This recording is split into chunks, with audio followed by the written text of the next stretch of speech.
오늘 우리에게 주시는 말씀 창세기 50장 22절에서 26절까지 말씀입니다. 저희들 화면을 보시면서 한 절씩 교도하겠습니다. 요셉이 그의 아버지의 가족과 함께 애굽에 거주하여 110세를 살며 에브라임의 아브라함의 자손 자손 세대를 보았으며 므낫세의 아들 마길의 마길의 아들들도 요셉의 요셉의 수하에서 수하에서 양육되었더라. 양육되었더라. 요셉이 그의 형제들에게 이르되 나는 죽을 것이나 하나님이 당신들을 돌보시고 당신들을 이 땅에서 인도하여 내사 아브라함과 이삭과 야곱에게 맹세하신 땅에 이르게 하시리라 하고 요셉이 또 이스라엘 이스라엘 자손에게 자손에게 맹세하신 맹세하시기를 이르기를 하나님이 하나님이 당신들을 당신을 돌보시리니 돌보시리니 당신들은 여기서 여기서 내 내 흑고를 메고 올라가겠다 올라가겠다 하였더라. 요셉이 110세의 죽음에 그들이 그의 몸에 향 재료를 넣고 애굽에서 입관하였더라. 아멘. 아멘. 오늘 우리에게 주시는 말씀입니다. 사순절 특별 새벽 기도회 광야의 길 2월 23일 월요일 말씀입니다. 오늘도 창세기의 말씀으로 은혜를 나눕니다. 이번 사순절 기간은 광야의 길이란 이 묵상집으로 말씀을 나누는데요. 생명의 삶과 다르게 이어지는 본문이 아니라 성경의 여러 본문으로 말씀이 구성되어 있습니다. 그리고 그중 창세기가 9번에 걸쳐서 나오게 됩니다. 창세기 1장에서부터 11장은 이 세상 모든 것의 기원을 설명하는 부분입니다. 그래서 하늘과 땅, 인간을 포함해서 이 세상은 어디에서 기원이 되었는지, 인간은 어디서부터 잘못되었는지, 죄는 어디서 왔는지, 복음은 언제부터 시작되었는지 등을 잘 밝혀주고 있어요. 그리고 12장에서부터 오늘 본 50장까지는 4명의 족장 아브라함, 이삭, 야곱, 요셉에 대해서 말하고 있습니다. 오늘 본문인 50장은 창세기의 결말로 야곱의 죽음 후에 요셉에게 있었던 일과 요셉의 죽음에 대한 내용입니다. 여러분, 이 시간 요셉이 걷고 통과한 이 광야의 길을 통해서 우리의 신앙을 돌아보고 점검하며 다시 한번 새롭게 결단함으로 하나님의 마음에 합한 그러한 신앙의 성공자로, 그리고 하나님께서 우리에게 허락하신 이 땅에서도 하나님을 향한 신실한 믿음 가운데 천국을 경험하고 누리는 시간 되기를 간절히 소망합니다. 아멘. 여러분, 흔히 끝이 좋아야 모든 것이 좋다라는 말이 있죠. 특히 인생에서 한 인간이 마지막 매듭을 어떻게 짓느냐는 참으로 중요합니다. 여러분, 어떻게 끝을 맺는 것이 아름다운 인생이겠습니까? 그리고 인생의 끝을 맺는 마지막으로 여러분들은 무슨 말을 남기길 원하십니까? 마틴 루터와 함께 종교개혁에 앞장섰던 존 칼뱅이라는 사람이 있었습니다. 이 사람은 죽을 때의 모습에서 그 사람이 어떠했는지 알 수 있다라고 말을 했어요. 여러분들은 과연 그날에 무슨 유언을 하실 수 있겠습니까? 재산에 대한 유언을 하시겠습니까? 아니면 그동안 체험한 성공의 비결에 대해서 말을 하시겠습니까? 아니면 아직도 내가 복수하지 못한 사람들의 이름을 부르시겠습니까? 과연 여러분은 그날에 무엇을 말하며 누구를 부르실 수 있겠어요? 예수님은 하늘에 계신 아버지를 불렀습니다. 스데반은 그날에 주 예수를 불렀어요. 프랑스의 철학자 볼테르는 이 불가지론자입니다. 하나님, 천국, 지옥 등 이성으로 이해할 수 없는 것은 존재하지 않는다는 거예요. 그러나 그는 죽는 순간에 그날에 이렇게 외치고 죽었습니다. 나는 이제 지옥으로 간다. 전도자 무디는 죽음을 앞두고 이 말을 하고 천국 갔습니다. 아름답다. 어린아이들이 뛰논다. 저것이 천국이구나. 죽음이 이런 것이라면 두려울 것이 없다. 나는 지금 하늘나라로 간다. 우리가 잘 아는 또 요한 웨슬리, 88세의 죽음을 앞두고 이렇게 말하며 하늘나라 갔습니다. 모든 것 중에 가장 좋은 것은 하나님이 우리와 함께 하신다는 사실이다 라고 말하며 하늘나라에 갔어요. 성경을 보면 믿음의 조상들은 이 세상에서 나그네로 사는 동안에 모두가 광야의 길을 걸어가면서 영원하신 하나님과 교제하며 살았고, 그들이 광야의 길을 마치고 이 세상을 떠날 때에도 하나님 곁으로 가기를 원했습니다. 참으로 아름다운 임종, 인생의 결산들을 보여줘요. 이 같은 결산은 오늘 본문에서도 죽음을 앞둔 요셉의 유언, 결산과도 동일했습니다. 우리가 알듯이 요셉은 우여곡절이 많았습니다. 야곱의 11번째 아들로 태어나서 10명의 배다른 형제들로부터 왕따를 당하고 17살 때에는 형들에 의해서 애굽의 노예로 팔려갔습니다. 바로왕의 신하 보디발의 노예가 되어서 11년 동안 노예 생활을 하다가 억울하게 누명을 쓰고 감옥에 들어가서 2년 동안 옥살이까지 했어요. 나중에는 바로의 꿈을 해석함으로 애굽의 노예로 팔려간 지 13년 만에 국무총리가 되었습니다. 그리고 곡식을 구하러 온 형들과 아버지와 친동생 베냐민까지 만났습니다. 요셉은 얼마든지 자기를 노예로 팔아서 자신의 인생을 망가뜨린 그 형들에게 복수할 수 있었지만 그렇게 하지 않고 오히려 기름진 고센 땅에서 살도록 은혜를 베풀어 주었습니다. 아버지 야곱이 돌아가신 후에 형들은 혹 요셉이 복수할까 두려워했지만 요셉은 그렇게 하지 않았습니다. 이렇게 요셉은 앞이 보이지 않았던 캄캄한 광야의 길에서도 하나님에 대한 절대적인 신뢰를 통해서 절망과 좌절을 넘어서 꿈과 소망을 가지고 그리고 인내함으로 광야의 길을 통과하며 수많은 역경을 이겨낸 인생 신앙의 성공자였습니다. 또한 원수를 끝까지 사랑으로 용서한 인간 승리자였습니다. 그렇게 요셉은 하나님을 향한 신실한 믿음으로 광야의 길을 걷고 역경의 열매들을 거둔 후에 오늘 말씀에 보면 110세의 나이로 세상을 떠났다라고 기록하죠. 히브리서 11장 22절을 보면은 요셉이 세상을 떠날 때의 모습을 이렇게 기록합니다. 믿음으로 요셉은 임종시에 이스라엘 자손들이 떠날 것을 말하고 또 자기 뼈를 위하여 명하였으며, 일반적으로 성경에 보면은 죽을 때라고 그렇게 기록하거나 언급을 하는데 히브리서에는 임종시라고 말했습니다. 임종이라는 말은 헬라어로 텔유톤입니다.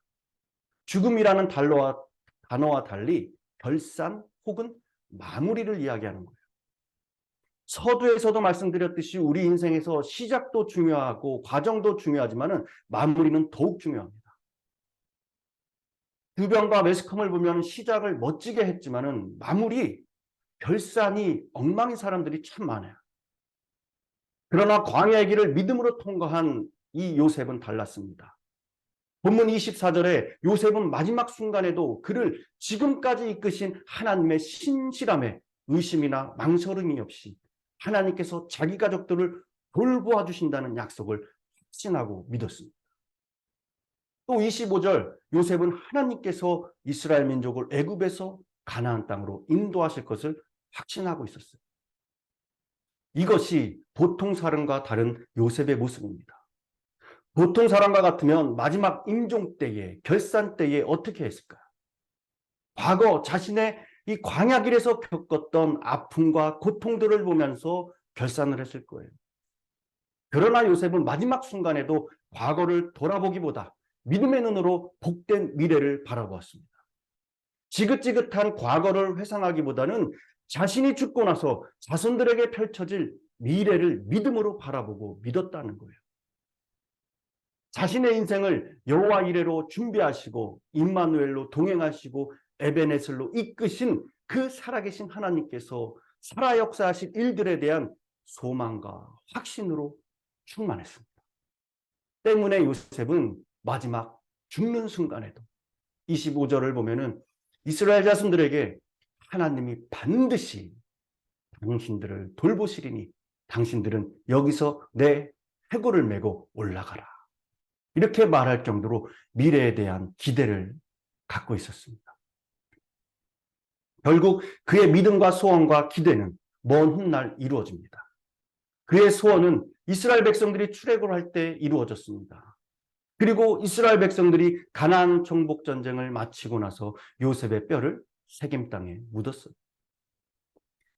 여러분, 누가 봐도 인생 그 자체가 광야였던 요셉, 그가 견디기 어려운 아픔의 때에도 승리를 거둘 수 있었던 것은 하나님에 대한 믿음 하나였습니다. 믿음. 하나님께서 보시고 계시다라는 믿음 때문이었어요. 그래서 언제나 하나님 앞에서 신실하게 살아냈습니다. 대단한 무언가 나타내고 드러내는 특별한 것이 아니었어요. 여러분, 할 수 있거든 무슨 말이냐? 믿는 자에게는 능히 하지 못할 일이 없는 줄 믿습니다. 하나님께서는 요셉의 그 믿음 하나를 보시고 그를 기뻐하셨고 실패한 그 자리에서 그를 위해 일하시고 세우셨습니다. 다윗도 요셉 못지않게 수많은 어려움을 겪었죠. 사울의 박해로 복음을 위해서 광야의 길을 통과해야 했습니다. 유량하며 도피 생활했습니다. 생명을 건지기 위해서 미친 척한 적도 있습니다. 동굴에 숨어 지내기도 했어요. 주님은 그런 광야의 상황에서 다윗의 믿음을 보시고 그를 이끄시고 건지시고 보호하여 주셨어요. 다윗은 자신의 처해 있던 상황을 깊은 웅덩이와 수렁이다라고 표현할 정도였습니다. 하지만 다윗은 그 기가 막힌 상황에서도 이렇게 고백했습니다. 나를 견고케 하셨다. 나를 견고케 하셨다. 여러분, 우리도 진흙과 같은 수렁과 광야에서 헤어나지 못하고 허덕일 때가 있지 않았습니까? 요셉과 같이 과거의 아픔으로 신음할 때가 있지 않았습니까? 그런데 그때 우리의 반응은 어떠하냐라는 거예요. 기가 막힌 상황에서도 나를 견고케 하셨다는 고백들이 있었습니까? 아니면 원망을 하셨습니까? 우리 그리스도인들에겐 결코 그냥 되어지는 일들이 없습니다. 우연히 없어요. 믿음의 눈이 있는 사람은 현재의 상황과 환경만 보는 것이 아니라 그 뒤에 있는 하나님의 섭리까지 미리 바라볼 수 있는 사람인 것을 기억하시기 바랍니다. 더 나아가 미리 감사할 수 있는 사람임을 기억하시기 바랍니다. 광야 길에서 요셉이 그랬습니다. 여러분, 우리 인생과 역사는 마치 연극과 비슷합니다. 연극 배우들이 무대에서 각자 맡은 연기들을 잘 해내죠. 그런데 그 배우들의 배후에는 연극을 연출하는 연출가가 있어서 모두 보이지 않게 뒤에서 지휘를 하고 있죠.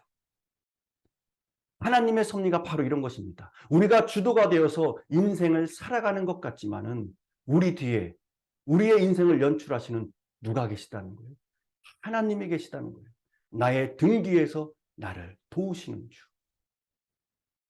무엇 하나 실패하든 좌절이든 성공이든 행복이든 그냥 되어지는 것이 아닙니다. 우연이 아닙니다.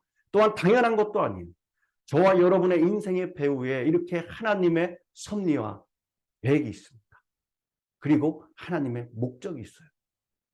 하나님은 하나님의 택한 백성들, 예수 그리스도를 믿는 백성들에게 언제나 유익과 축복을 주시려고 하는 동일한 목적을 가지고 계시다는 거예요. 그러나 문제는 그에 따른 우리의 반응입니다. 요셉은 어떤 상황에서도 어떤 역경에서도 하나님의 섭리에 대한 믿음은 절대적이었습니다. 그 반응은 일괄되게 변함없이 흔들림 없이 절대적인 하나님을 향한 믿음의 반응이었다는 거예요. 때문에 고난과 역경을 참고 광야의 길을 이겨내고 통과했습니다. 결과는 승리였습니다. 창세기 50장 20절에 이 신앙에 대한 요셉의 분명한 표현이 나와 있어요. 당신들은 나를 해하려 하였으나 하나님은 그것을 선으로 바꾸사 오늘과 같이 만민의 생명을 구하게 하시려 하셨다라고 기록합니다. 현재 광야의 길에서도 우리의 영원한 유익을 위해서 일하고 계신 분이심을 확신한다면 여러분, 오늘 요셉의 죽음의 이 결산과 같이 우리도 축복의 유언을 남기게 될 줄 믿습니다.